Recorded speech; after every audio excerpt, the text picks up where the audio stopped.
So glad you could make our time to join us on today's episode of Tax Matters. My name is Olumuyiwa Matuloko, and with me on today's episode is Christina Pius. Hello, viewers. For quite some time now, the Federal Inland Revenue Service has been running an integrated tax administration system, a one-stop shop kind of arrangement under which tax-paying companies are able to conduct their tax affairs in one location, in one FRS tax office, that is. In spite of that, however, there has been a need to develop tailor-made provisions for specific sectors of the economy, for specific interests. So you have a situation where there is a large tax office, oil and gas, for oil and gas companies. There is a large tax office, non-oil, for financial institutions, for the aviation industry, etc., etc. Those are for companies with turnover above 1 billion naira. We also have medium tax offices for the not so big players, those whose turnover range between 200 million and 999 million naira. And of course, for the small players, the micro and small tax payers, whose turnovers range between 1 naira and 199 million, we have the micro and small taxpayers office. Wherever you fall, you conduct your affairs in one location. Specialization has also meant that the FRS has had to train its staff to cope with administering particular sectors: marine, aviation, deposit banks, microfinance banks, insurance companies, etc., etc. On today's episode, we'll be looking at fallouts from industry-specific workshops recently organized by the Federal Inland Revenue Service to remind taxpayers of their obligations under the various tax laws. We begin with the insurance industry, where insurance brokers were recently brought together in Lagos to exchange views with tax collectors. Christina has the story. We all, in one way or the other, have something to do with insurance, especially motorists, where at least the third-party vehicle insurance is compulsory. We have life insurance, fire insurance, and now with the new PEMCON Act, where employees have jointly funded insurance policies funded by the employer and the employee. In many instances, middlemen and women are involved. They are known as insurance brokers. What are the tax obligations of insurance companies? And what are the tax obligations of insurance brokers? How does the insurance broker make her money? What part of that income is liable to tax? Answers to these questions came out at a joint sensitization workshop organized by the Federal Inland Revenue Service Micro and Small Taxpayers Offices under the Lagos Island region of the FRS. Who is an insurance broker? Essentially, the work of an insurance broker is to play an advisory role to an insurance consumer. And in doing that, we have to make sure that we put the interest of the consumer over and above our own financial gain. In carrying out our activities, an insurance broker is also expected to make some revenue. Not just making some revenue, is also expected to make some decent profit. And the way we make our own revenue is by commission. Payment is done in two ways. It's either the insurance consumer decides to pay to the broker the gross premium to hand over to the insurance company because we are their agents, or they could decide to pay directly to the insurance consumer. The agency structure of an insurance broker is a very unique agency structure. You would never usually find in legal practice one lawyer acting for both sides. But the structure that we have for insurance broking is such that insurance brokers, in some of their actions, are agents of their clients, and in some actions that they take, they're actually agents of the insurers. The one that is particularly relevant to this discussion today is the fact that when insurance brokers collect money from their clients, they are actually acting as agents of the insurer. And that's why the law goes further to even say that once a broker has received the money, then the insurer has also received it. Having laid the background, done of course by the operators themselves, the FRS team also laid out the tax obligations of the brokers and their principals. The lead paper was presented by Mr. Olufemi Fani. Now, the very first obligation of a broker, just like my colleague had said earlier, like in any other business, is to register for tax purposes. And that is within 6 months of commencement of business. Of course, these days, your registration is not complete without obtaining what is called TIN, Tax Identification Number. The thing you are obtaining registers you for all taxes at the same time. You have an obligation to charge VAT on invoice. You have to file your monthly VAT returns by the 21st day of the month following the month of transactions. So you don't wait for 6 months. You don't wait for a month, for a year. It's not an annual thing like some other taxes, which I will still get into. So monthly, that has to be done religiously. To file annual income and other tax returns promptly. Section 55 of CITA. Of course, Section 55 says that you file your annual tax returns within 6 months of the accounting year end. Once it is beyond 6 months, it becomes late and it goes with some sanctions. Expectedly, Mr. Fani's paper elicited robust reactions from the audience. The interactive session was anchored by Mr. Gbojimola, also of the FRS. In doing this, he made these clarifications. Do you have TIN? If you do you still need the VAT registration certificate under the current dispensation? On the issue of registration for tax purposes, there's need for us to correct one thing. You only need one registration for all taxes. You do not need 2 registrations. So if your company is already registered for income tax and you have the TIN means tax identification number. You don't need to register for any tax anymore. On the issue of VAT, sometimes as an insurance broker, you pay a dual role. Sometimes the insured pays the premium directly to the insurance company. An insurance company just pay you your commission. You may not even raise any invoice. You may not even raise any bill. Since you already know what is the percentage of your commission. We know that. But that is not the fact that there's no paper invoice. It's not an excuse not to charge VAT. We also know that sometimes the premium passes through you. In which case, like Madam explained, the money comes in, it goes to your client account, then from there you make your disbursement, you pay yourself, you pay the insurer. Again, there may be no exchange of invoices and bills. But once we understand the accounting process, that you need to charge 5% of your commission as VAT, and you just deduct that along as you are disbursing from the client account, we know that because of the peculiarity of the work of the insurance broker, there are instances when the insurance company will withhold tax from your income. You also have a further duty to request the insurance company to give you your withholding tax credit note. In fact, that's what's going to ensure that your money is not lost.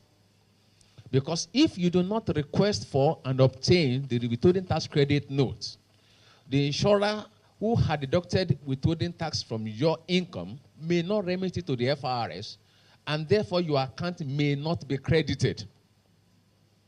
So therefore, it is very important for you, if any income comes through the insurance company and withholding tax has been taken, you must request the insurance company to give you evidence. And that evidence is the withholding tax credit, which will ensure that you are not shortchanged. Now to the questions and answers. Insurance brokers actually collect premium on behalf of the underwriters. And by so doing, the insurance company themselves, they are registered VAT payer. While insurance company too also are registered. And anytime we have a tax audit, what the tax people from FRS will normally do is to look at our turnover, find out the 5% of it, and demand for the evidence of remitting the VAT to the authority. But it doesn't work like that, because any money received by the insurance company will not pay the VAT to us. They will rather remit it on their own account. So FRS should take note of that, because it always results into a tax audit problem for us. We have situations in which on a single account you have more than a broker participating. You have joint brokers participating.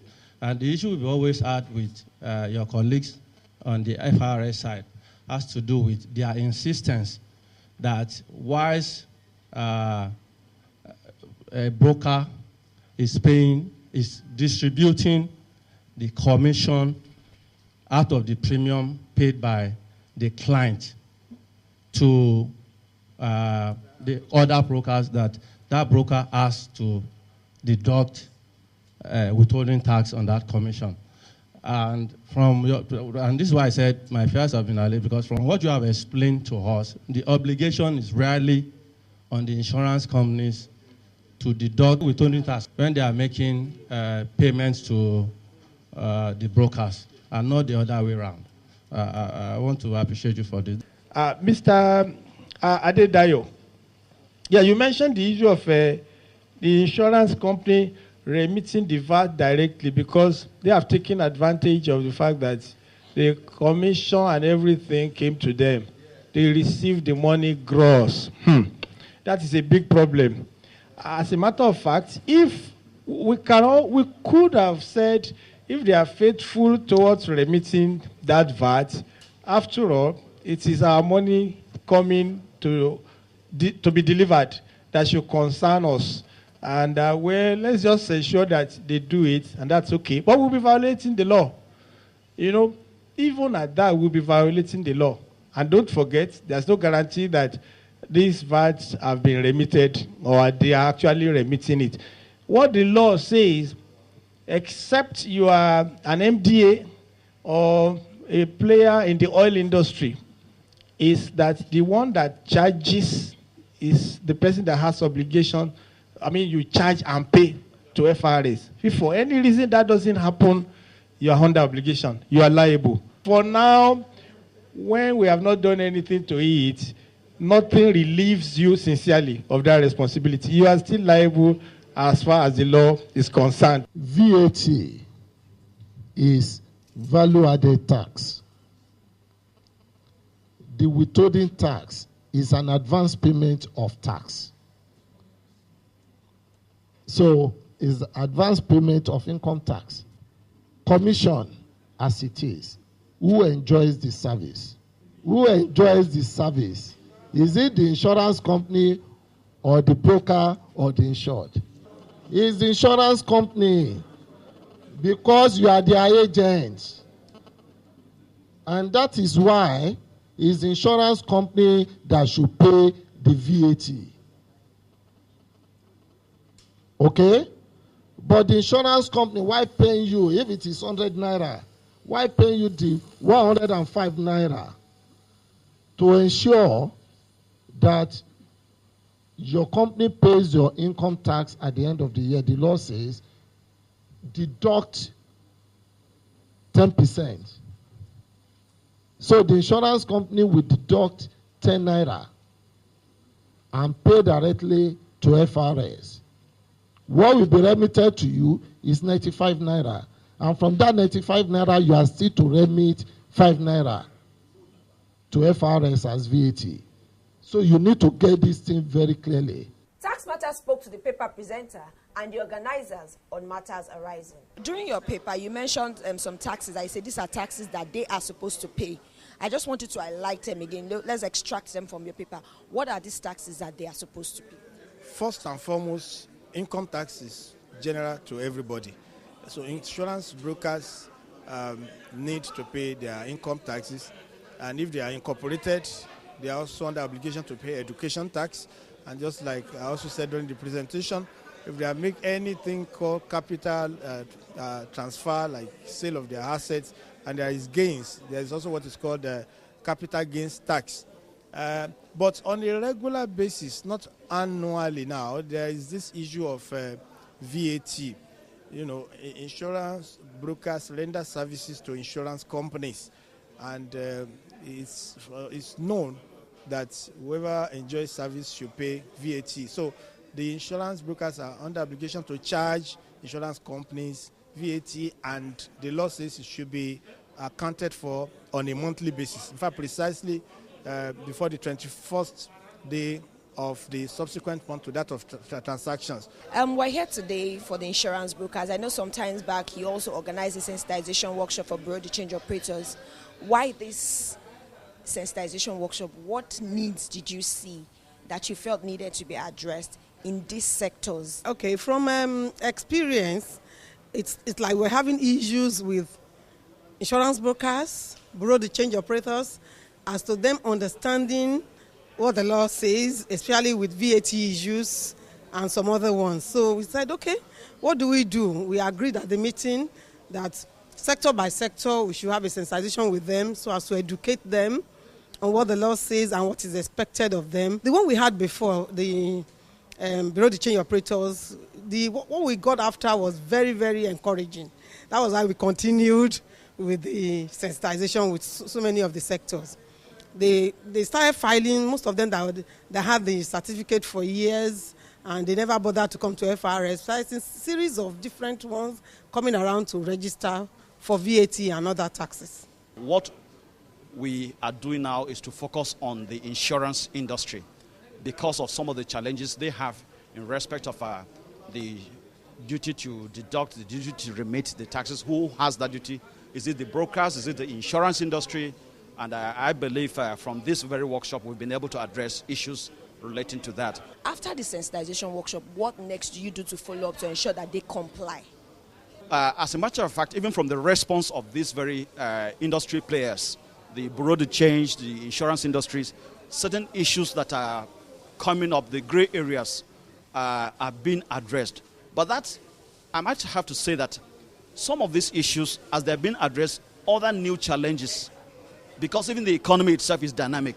So some other new challenges will be coming up, and as they come up, we will find a way of addressing these issues so that we can be on the same page with these players. Every day, my people, they for work.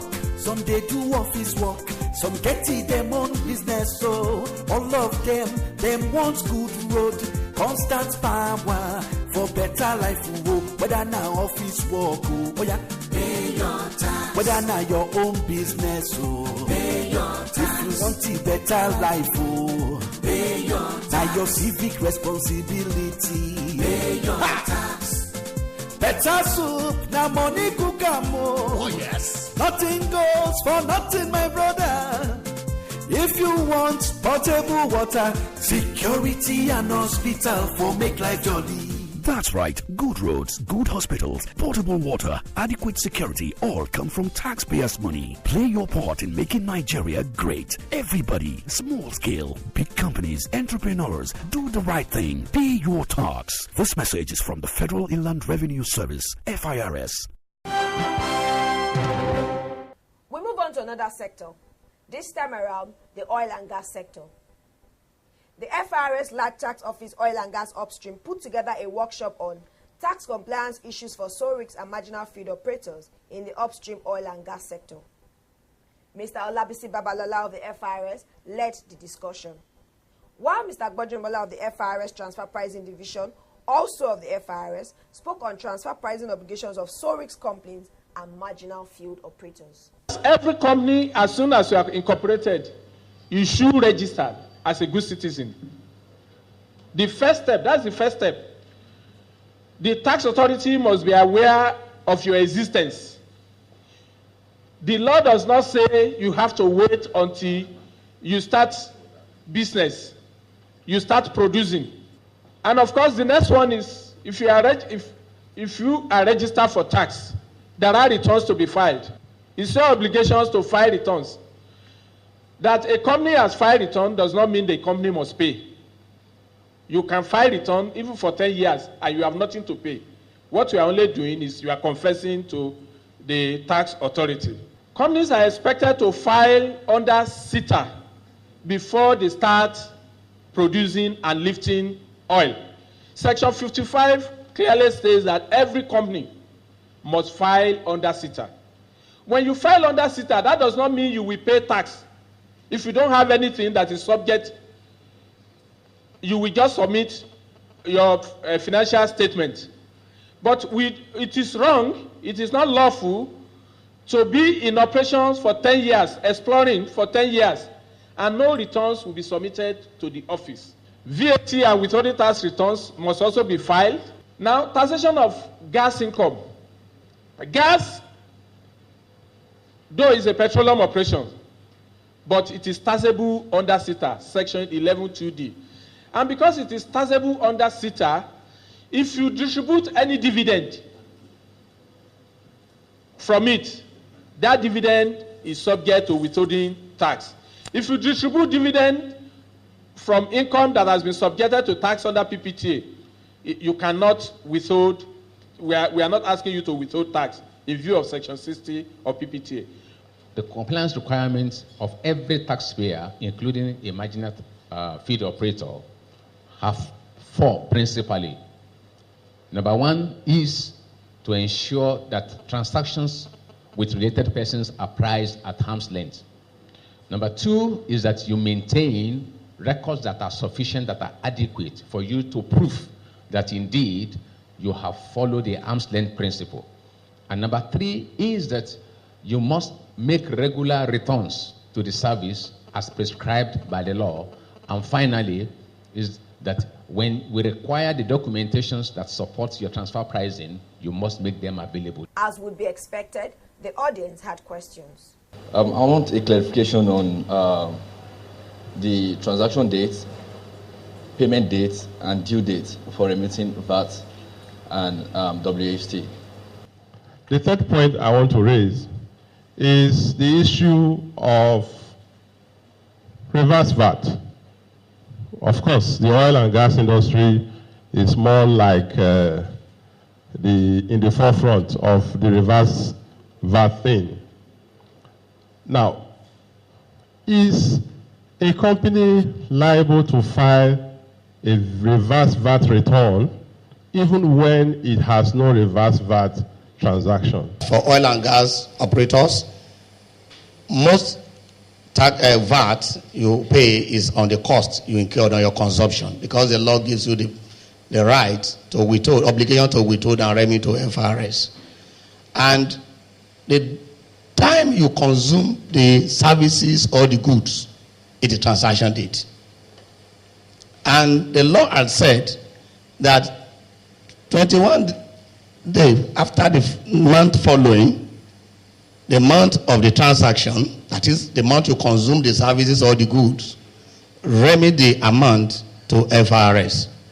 And the other brother mentioned that there was no obligation to file when they do reverse charge. I said no, there's obligation.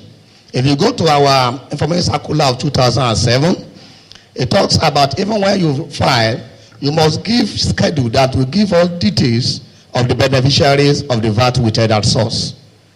And if you look at our Form 002, so we will ask, where do I fit in? Do I have vatable goods or vatable things? But we have at the bottom of that thing, you see VAT withheld at source. Just put that VAT withheld at source there and give me the schedule that tell me the total number of beneficiaries and what each of them has suffered, which were withheld and remitted to us for our record, and to be able to account for it when the time arises. To underscore the importance attached to the workshop, it was graced by the Director, Land Tax Department, Oil and Gas, Mrs. O.O. Adediro, Coordinating Director, Field Operations Group, Mr. A.J. Bamidele, as well as the CD Direct Reports Group in the office of the Acting Executive Chairman of the FRS, Alhaja Queensley Segusime. Tax is a price you pay for a civilized economy. As such, to us, tax is the key to transformation. That vision 2020 that you dream of, good roads, electricity, 24 hours of the day, throughout the week, throughout the month, throughout the year, good health care, and all the things that you think about, all the things that you dream of, it cannot happen without taxation. As such, it is important that you pay your tax. It's a civic responsibility. It is your contribution to that civilized economy that you dream about. Please, let's even think for a moment, a world without tax. Those policemen will not be there. That light will not be there. Healthcare will not be there. Those roads will not be there. And several other things that you dream of will not be there. Taxation is the key to transformation. Need we say more? There's nothing more to say. Let's meet again on this platform next week, same station, same day of the week, same time of the day. From Christina. Thank you for watching and bye for now. Have a blessed week ahead.